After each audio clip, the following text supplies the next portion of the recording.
Assalamualaikum warahmatullahi wabarakatuh. Permasalahan yang terjadi pada hak anak usia dini. Berdasarkan Undang-Undang Nomor 23 Tahun 2002, anak memiliki dua definisi. Yang pertama, anak yaitu anak yang masih di dalam kandungan, dan yang kedua adalah seseorang yang di bawah umur 18 tahun. Dan menurut Konvensi Hak Anak PBB tahun 1989, ada 10 hak anak yang harus dipenuhi dan diberikan.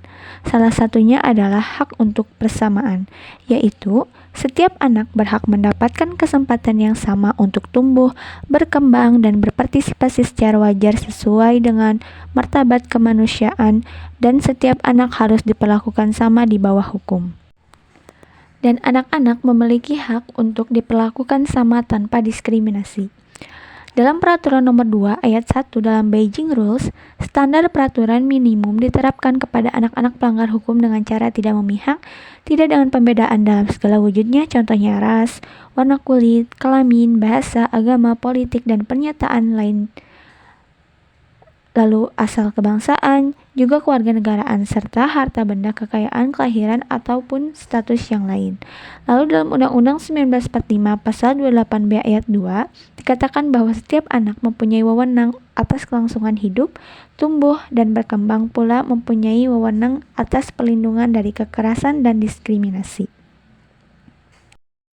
Pada kenyataannya di lapangan, ada dua tipikal orang tua. Yang pertama, ada orang tua yang memberikan perlakuan yang sama terhadap anak-anaknya, dan yang kedua, ada orang tua yang pilih kasih. Saya menemukan orang tua yang seringkali lebih menyayangi dan lebih memperhatikan anak yang satu daripada anak yang lainnya. Lalu, bagaimana sih dampaknya terhadap anak? Ketika orang tua melakukan pilih kasih terhadap anak, maka akan memberikan beberapa dampak pada anak. Yang pertama, anak akan mencari kasih sayang dari orang lain, baik itu teman ataupun pasangan. Yang kedua, anak akan mengalami depresi, di mana anak akan mengalami kesedihan, bahkan kehilangan minat. Dan yang ketiga, kebencian terhadap saudara kandung. Di sini akan tercipta persaingan antara saudara kandung dan mungkin akan timbul kecemburuan. Lalu yang keempat, jarak antara orang tua dan anak, di mana anak akan kurang komunikasi dengan orang tua dan kehilangan kepercayaan kepada orang tua. Yang kelima, emosi negatif. Ketika rasa benci telah mendalam, anak akan memungkinkan untuk melampiaskannya dalam emosi yang negatif, baik kepada orang tua ataupun kepada saudara kandungnya, kemarahan dan kekecewaan. Dan yang keenam, yaitu anak akan menghadapi tantangan kesehatan mental di masa yang akan datang, baik itu kecemasan ataupun stres.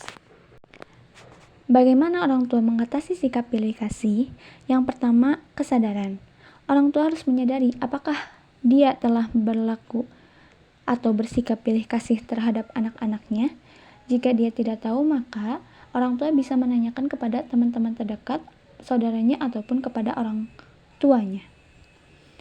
Lalu yang kedua, mendengarkan dan afirmasi, di mana orang tua di sini harus mendengarkan setiap anak secara individu sehingga anak memiliki ruang yang aman untuk didengarkan dan menegaskan perasaan setiap anak untuk membantu membangun kepercayaan dan mengurangi perasaan diabaikan.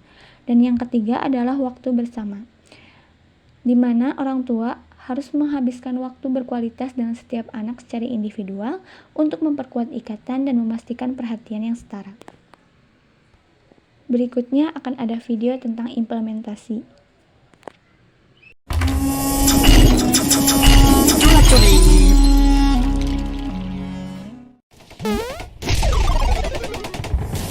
Jana, ayo berangkat ngaji. Jangan main terus. Iya. Joni, udahan dulu ya mainnya. Sekarang berangkat ngaji dulu. Baik, Bu. Bu, aku berangkat ngaji dulu ya. Iya nak, yang baik loh belajar ngajinya. Nih buat uang jajan. Bu, aku juga berangkat ngaji dulu. Awas ya, belajar yang bener loh. Jangan main-main. Buruan, ntar telat. Lah, uang jajannya mana? Kamu mau cari ilmu apa cari jajan? Hah? Tadi kan si Joni dikasih. Kok aku enggak? Si Joni tuh beda ya sama kamu. Gak usah iri. Udah berangkat sana.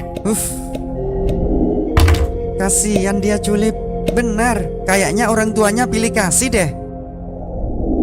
Culap dan culip? Itu kenapa kalau nyuruh si Jono kok kasar gitu? Kayak aspal yang dikorupsi aja. Tapi kalau nyuruh si Joni lembut banget, kayak adonan tepung kanji. Ya soalnya si Jono anaknya susah diatur. Kalau si Joni anaknya nurut. Oke, terus kenapa si Joni dikasih uang jajan? Tapi si Jono udah minta tetap gak dikasih. Ya karena tadi Joni kan nurut, jadi suka aja gitu kalau bisa nyenengin dia. Tapi kalau sama yang gak nurut kayak si Jono, males rasanya. Wah, itu namanya gak adil, Bu. Ya wajar kan, dimana-mana ibu itu suka anak yang nurut. Memang benar, semua orang tua ingin anaknya pandai, nurut, dan baik. Tapi jangan sampai keinginan itu menjadikan ibu pilih kasih terhadap anak. Lah, terus gimana dong harusnya? Ingat, semua anak itu sama, titipan Allah. Dan Allah yang menjadikan mereka berbeda-beda. Tugas ibu hanya mendidik dengan benar, mengasihi dan berbuat baik padanya, serta menafkahi semampunya. Gitu ya. Benar, soal anak karakternya bagaimana dan kedepannya bakal jadi gimana, serahkan pada yang maha menciptakannya. Atau kalau ibu udah gak peduli sama si Jono, biar kita bawa aja deh. Yuk. Jangan. Aku pulang, Bu. Jono, syukurlah nak kamu tidak apa-apa. Gimana tadi ngajinya nak? Lancar ya? Maaf ya tadi ibu gak ngasih uang jajan. Besok ibu kasih double ya. Aneh, kok ibu jadi lembut dan perhatian banget ya? Apakah engkau melakukan hal ini kepada seluruh anak-anakmu? Ia berkata, tidak. Rasulullah Shallallahu Alaihi Wasallam bersabda, bertakwalah kepada Allah dan berlaku adillah kepada anak-anakmu. Jadi, perlakukanlah setiap anak dengan adil sesuai dengan kebutuhannya. Karena setiap anak memiliki hak yang sama yang harus dipenuhi oleh orang tua. Namun, jika memang harus memberikan perhatian yang lebih kepada salah satu anak, maka sampaikan alasan tersebut kepada anak agar anak mengerti dan tidak merasa terabaikan. Jadilah rumah yang hangat bagi anak, maka akan tercipta keluarga yang harmonis dan bahagia.